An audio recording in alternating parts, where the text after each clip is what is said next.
Tranquility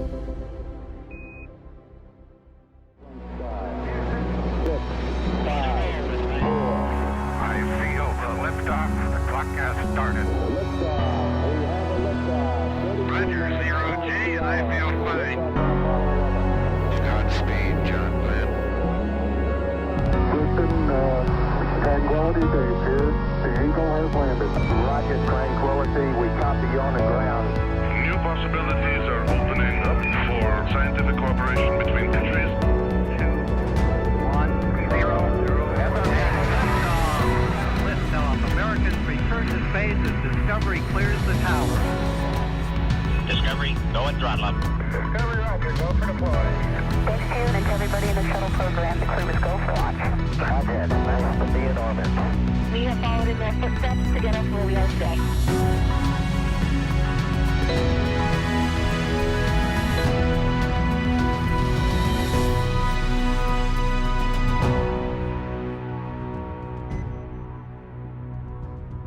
You're looking at a live view of the Dragon Endeavour spacecraft as we await its departure from the International Space Station on its way back to planet Earth. It's Sunday, September 3rd, here at SpaceX headquarters in Hawthorne, California. We expect Dragon to push away from the space station at 4:05 a.m. Pacific, 7:05 a.m. Eastern, with our Crew-6 astronauts, including NASA's Steve Bowen and Woody Hoburg, United Arab Emirates astronaut Sultan Alneyadi, and Rocosmos cosmonaut Andrey Fedyaev. The crew is currently suited up and in the Dragon, and the station hatches are sealed and in preparation for departure. Thanks for tuning in to watch live coverage of Dragon completing its 6th official long-duration mission for NASA's Commercial Crew program. For those of you following along, you'll know that the Crew-7 crew arrived just last week, and they will be taking over for Crew-6, who is now headed home. My name is Kate Tice, Senior Quality Systems Engineering Manager here at SpaceX. Joining me today from NASA Communications is Gary Jordan. Hey. Welcome. Hey, Kate. Great to be here. Thanks. Once Dragon departs the station, the crew's flight home is expected to last around 17 hours. Shortly after separation, Dragon will use its Draco engines to thrust away from the station in a series of carefully choreographed maneuvers, up to 5 departure burns, to increase the distance between the spacecraft and the space station.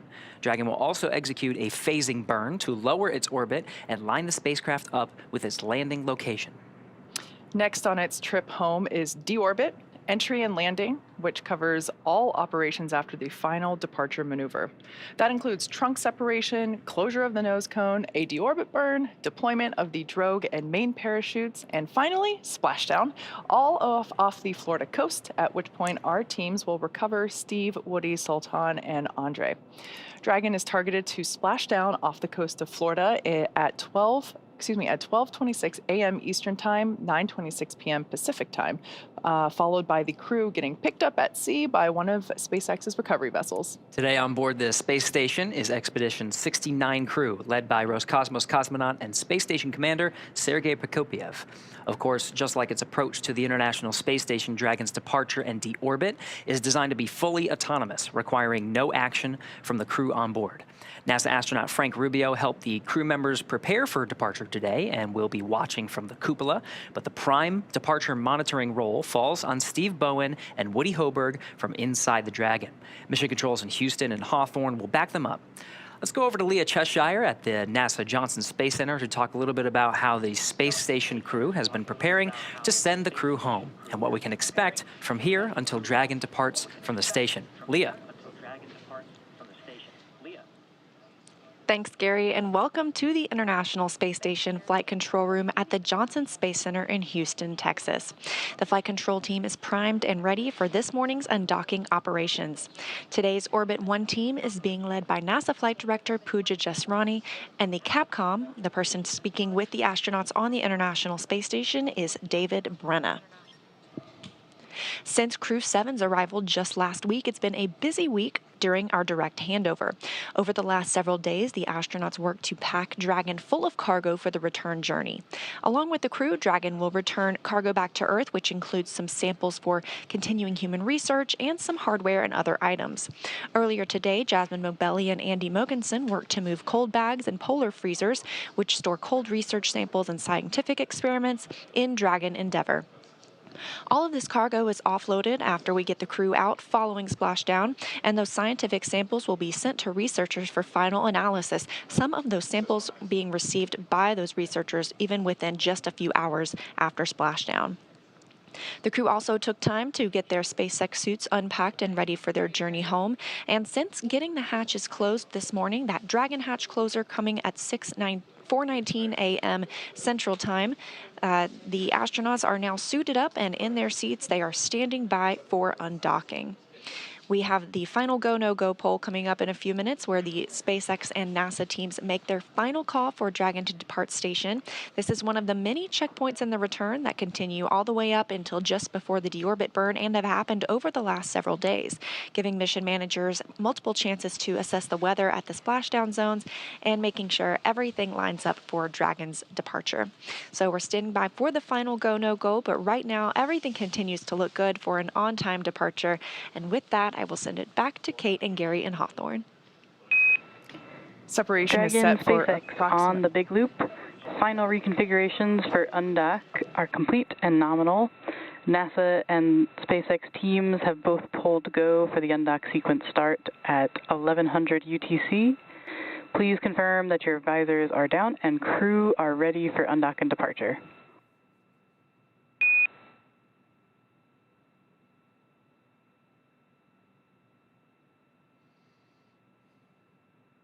SpaceX Endeavour, visors are down, crew is ready to undock.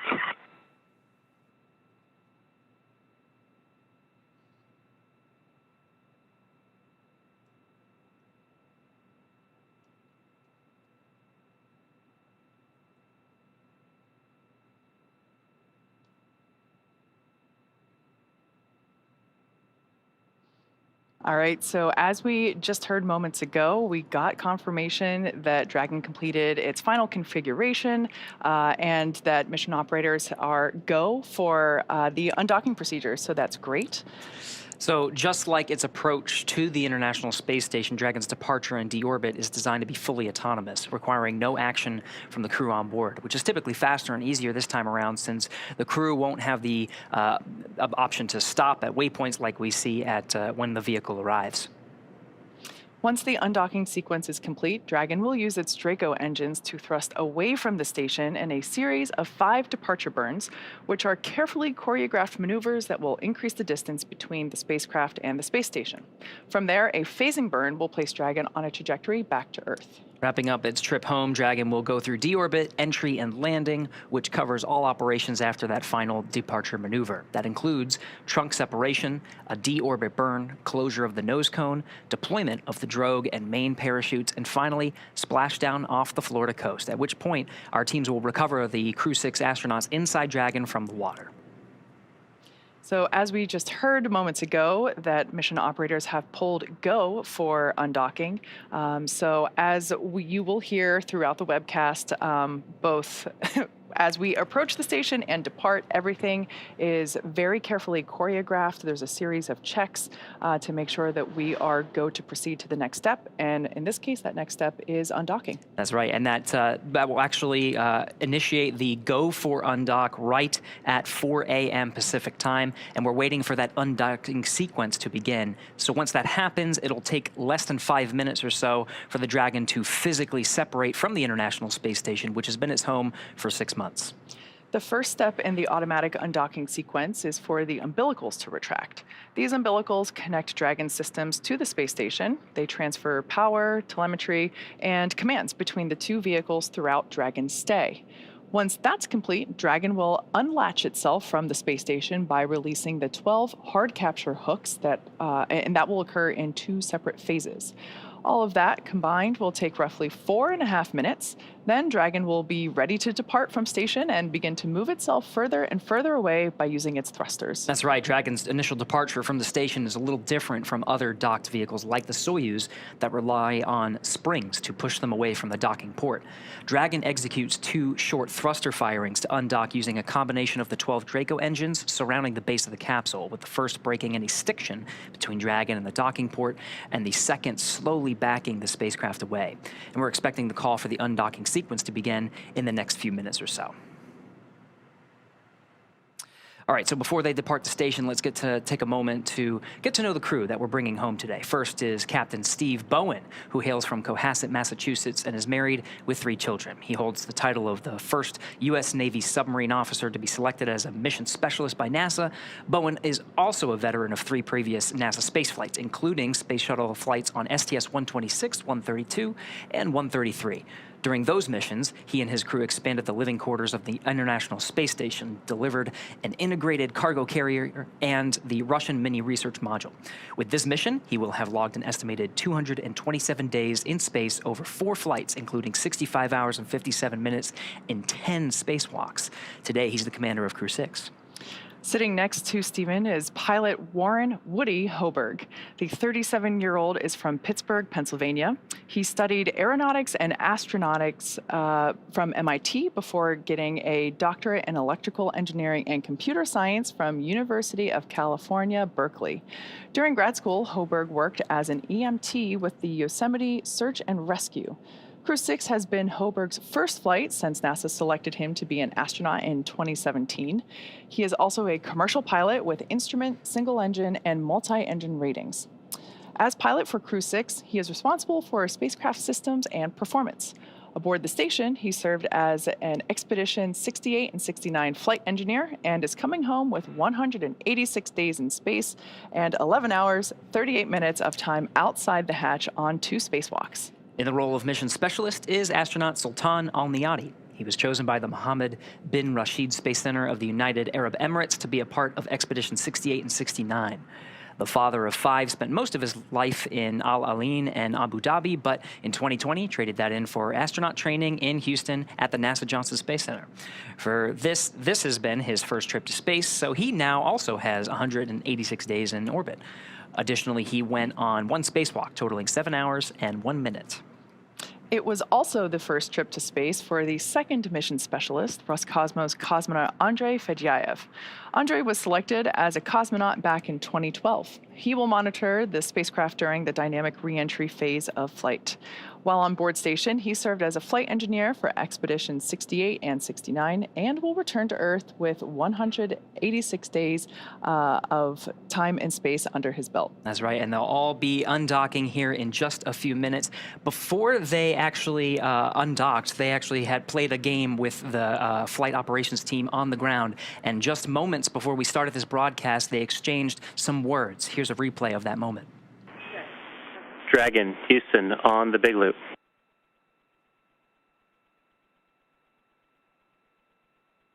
Houston Dragon, go ahead. Hey, we're still about 45 minutes from undock, but before we get busy, we just want to say, wow, can you believe it's already time to leave? We can't.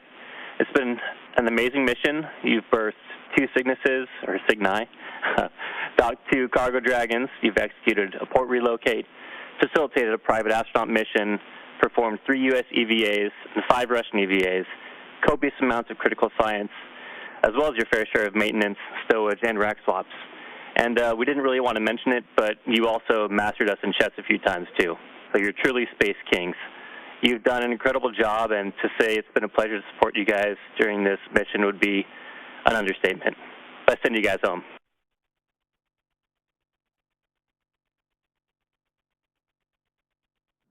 Houston Endeavor, thank you very much. It's been a real privilege and an honor to be up here for this expedition as it continues. And we're coming up on 23 years of continuous occupation of the International Space Station, which is absolutely amazing. It's just a real privilege to be a part of it. It has been an amazing mission. The Expedition 69 crew has been above and beyond, and I've had the privilege of watching it all happen. I really think this has been amazing. And thank you, Houston, and thank you mission control, and everybody on the ground, the entire team from Scuba, Huntsville, Munich, Moscow, the entire team coming together and ensuring that our expedition was smooth and safely completed. It's really been an honor. Thank you.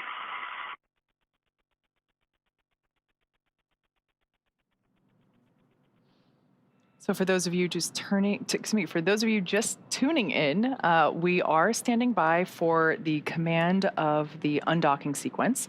Again, this is an autonomous sequence that Dragon performs once commanded to do so. Undock sequence commanded.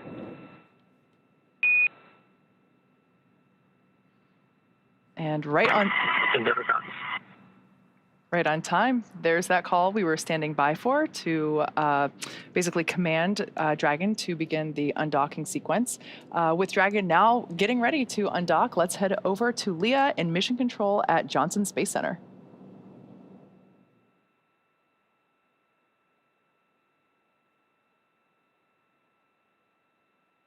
Thanks, Kate. And as you mentioned, and as we heard the core and crew Umbilical demate confirm, complete the and nominal. undock has been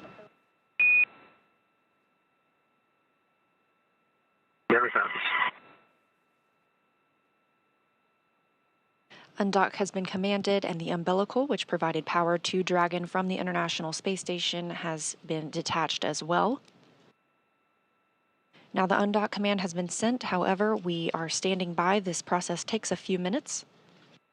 This is a process of 2 sets of 6 hooks each, so 12 hooks in total that we'll need to retract. Those first set of hooks are in motion. We will be looking for a confirmation when that's complete before the second set begins retracting as well.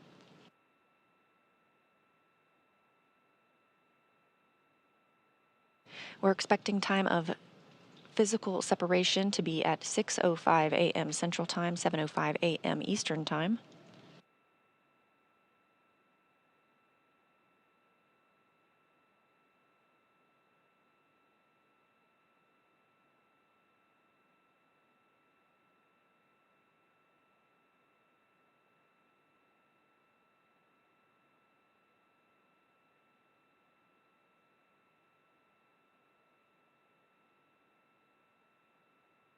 Quiet here in Mission Control Houston as teams continue monitoring the departure of Dragon Endeavour.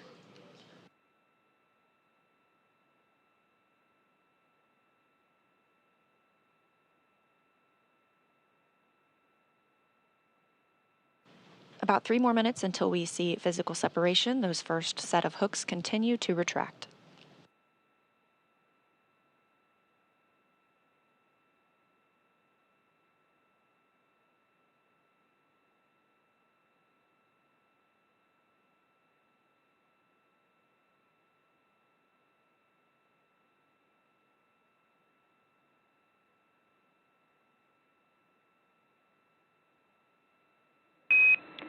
First set of hooks open and nominal. Never copies.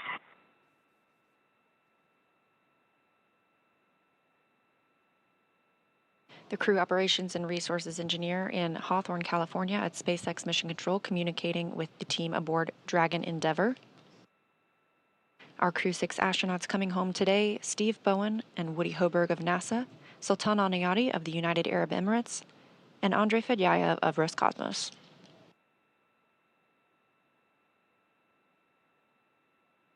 The second set of 6 hooks continues to retract.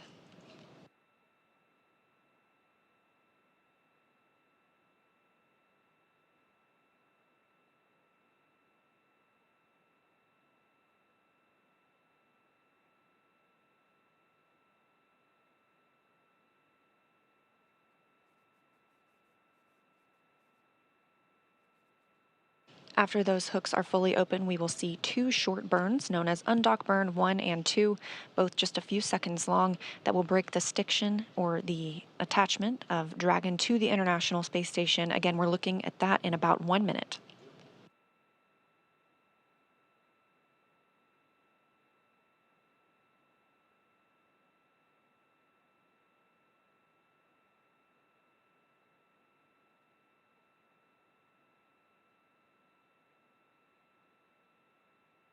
Second set of hooks continue to retract.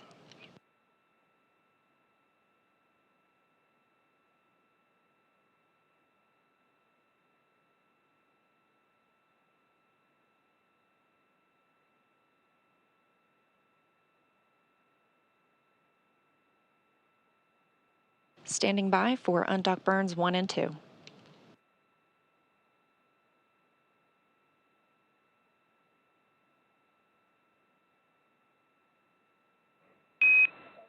All hooks open and nominal.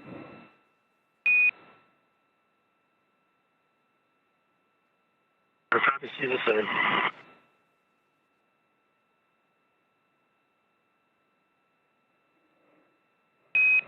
And Dragon separation is confirmed.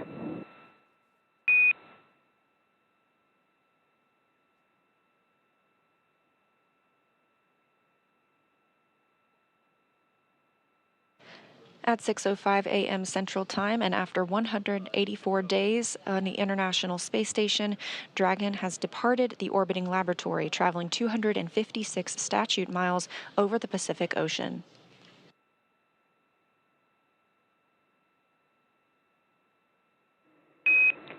Depart burn 0 complete.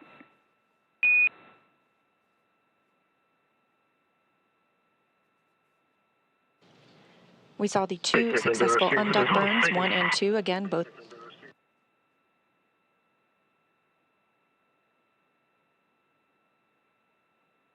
of the undock burns just a couple of seconds long, as well as confirmation that the depart burn is complete as well.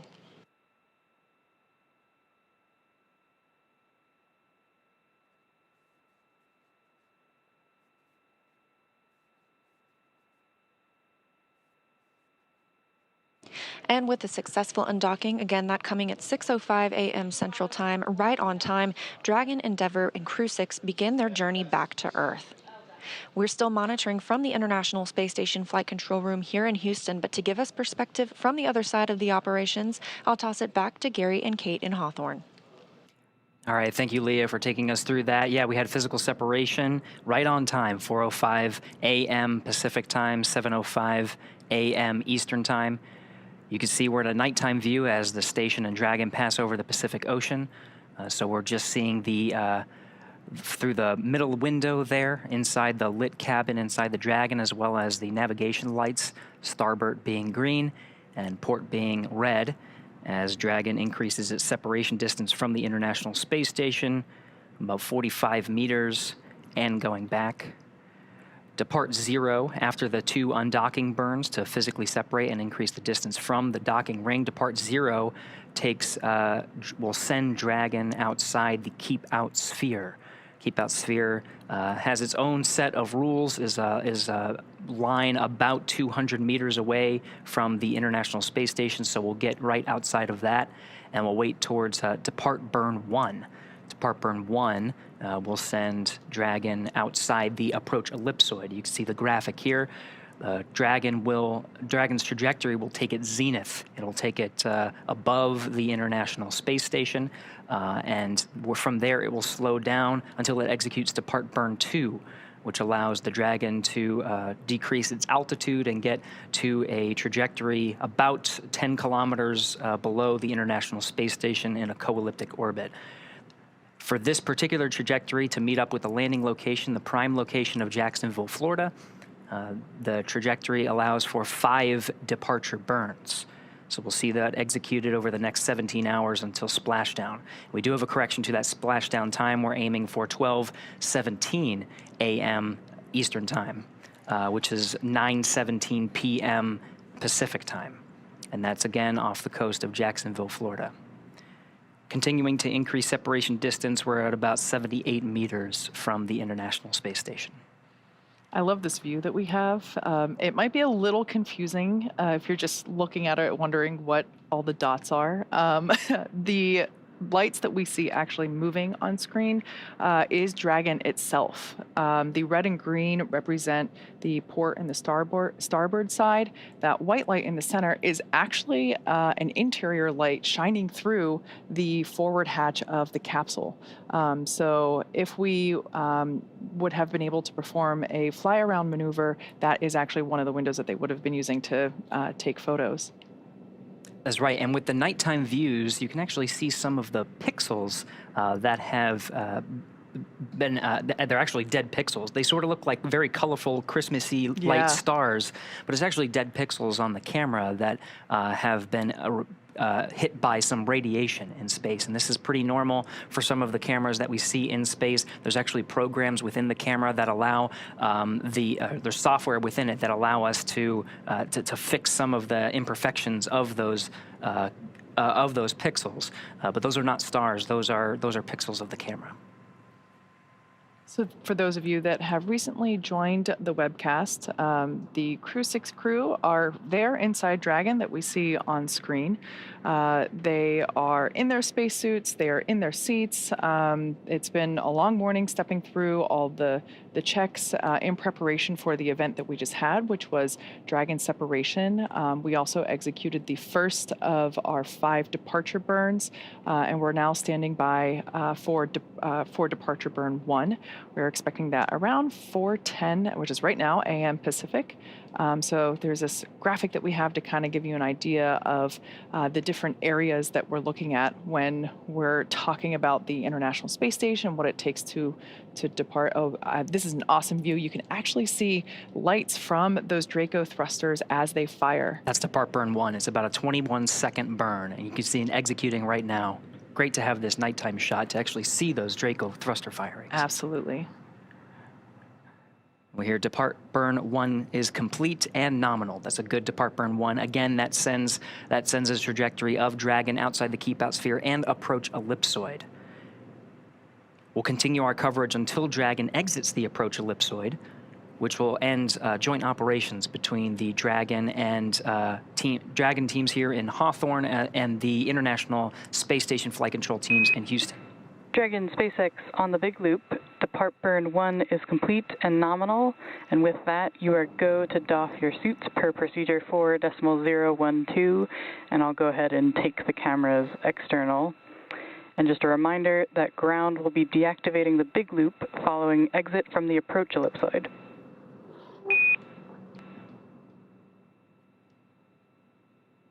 Copies moving into suit doffing, spacing for the cameras, and thank you, ISS. It's been an amazing 6 months. It's Crew-7 and 69 Soyuz, continue Expedition 69 into the 70. Enjoy your visit, and we'll talk to you back on Earth. And Dragon Station, we copy. We're going to miss you guys, but it's good to see you go and get back to your families. Great job on the mission. Godspeed, and we'll see you splashing down safely here in about 17 hours. Great job.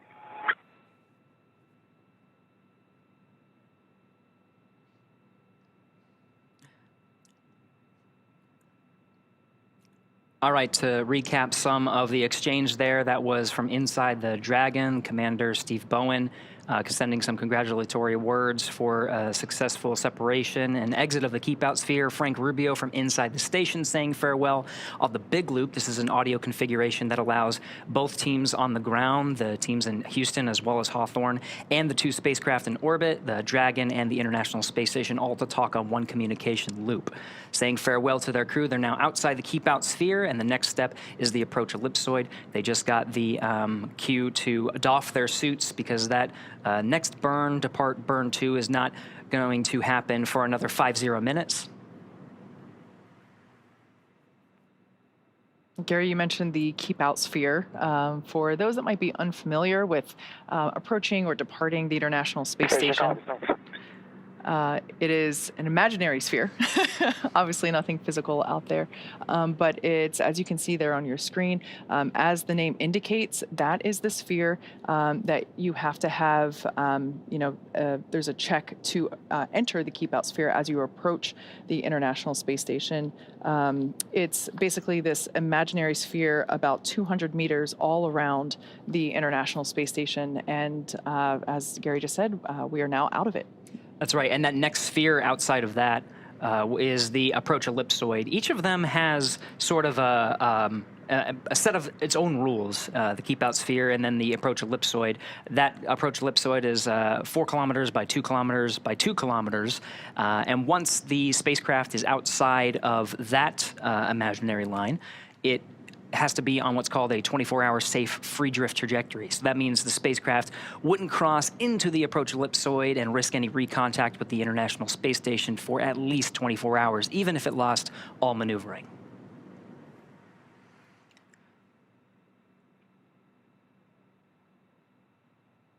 So again, continuing to track Dragon on its departure from the International Space Station. We had separation at 4:05 a.m. Eastern Time, exactly right on time. And again, we'll continue our coverage through the spacecraft's exit of the approach ellipsoid. We're still in an orbital nighttime. SpaceX Endeavour, comm check from the cabin lights.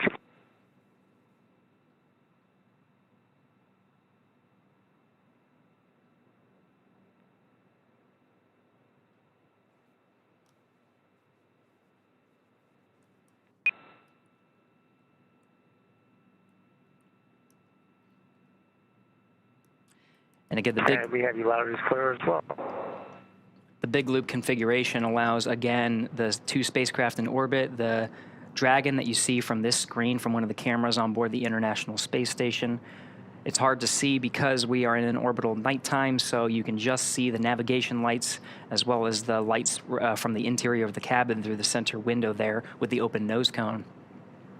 But everyone is talking, and that's part of the configuration once we're inside these joint operations spheres. We've been talking about the keep-out sphere, the approach ellipsoid. That big loop will be deconfigured shortly after exiting the approach ellipsoid, and the Dragon crew will just be operating on what's called Dragon to ground. It's a communication link between the inside the Dragon capsule and the teams here in Mission Control in Hawthorne. As we heard before, the crew got the okay to doff or take off their suits. This allows them to be a little bit more comfortable in their seats, and as we go through the next phases, as you also heard on comms, it's about a 17-hour trip from undock to splashdown. So they don't need to wear their suits the whole time, and so right now we are tracking Dragon here on this shot, and the crew is doffing their suits and standing by for the next phase. Once again, we are standing by to exit the approach ellipsoid, which, as Gary mentioned, another imaginary shape out there by the ISS, measuring 4 kilometers by 2 kilometers by 2 kilometers.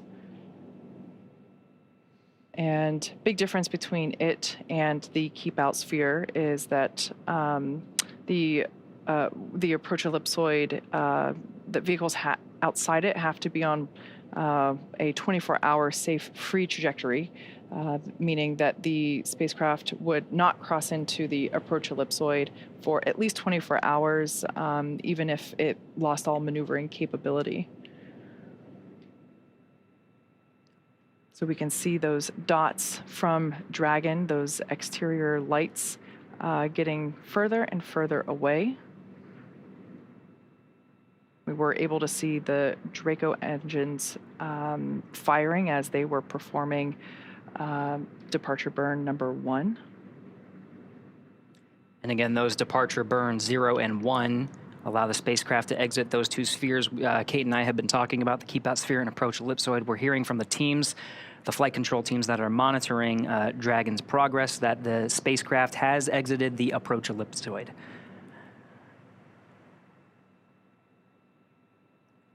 So again, the crew has doffed their suits. It allows a little bit more comfort as they begin their journey, which will take more than 17 hours from the time of undocking to the time they actually touch down in the Atlantic coast. It'll allow them time to eat, to sleep, to be comfortable, and enjoy the ride. So take their last looks at planet Earth from their vantage point. That's right, exactly. Well, now that NASA astronauts Steve Bowen and Woody Hoburg, Emirati astronaut Sultan Alneyadi, and Rocosmos astronaut Andrey Fedyaev have departed the International Space Station, as you can see with that great half-lit shot there on your screen, it will take them about 17 hours until they're back on Earth. The crew is currently doffing their spacesuits to settle in for the flight home. And today, Dragon is targeted to splash down off the coast of Florida, as Gary just said, at 9:17 p.m. Pacific on September 3rd, or 12:17 a.m. Eastern, September 4th. And that will be followed by the crew getting picked up at sea by one of the SpaceX recovery vessels. As they rest up, our teams here will continue to keep an eye on the weather to ensure a safe return to Earth for Dragon and our Crew-6 astronauts. And though our coverage here in Hawthorne is wrapping up for tonight, we will turn it over to the NASA team in Houston to take us through the next phases of the Crew-6 mission. Our friends at the Johnson Space Center will provide continuous live audio-only coverage along Crew-6's journey home until we rejoin approximately an hour prior to splashdown. You can find the audio-only link by visiting nasa.gov/live and clicking the mission audio link, or by searching NASA's Mission Audio Live feed on YouTube. Meanwhile, we will rejoin for live visual coverage starting roughly 1 hour prior to splashdown. As always, you can find mission updates on X at NASA, at SpaceX, and on the web at nasa.gov. Thanks for watching, and we'll see you real soon.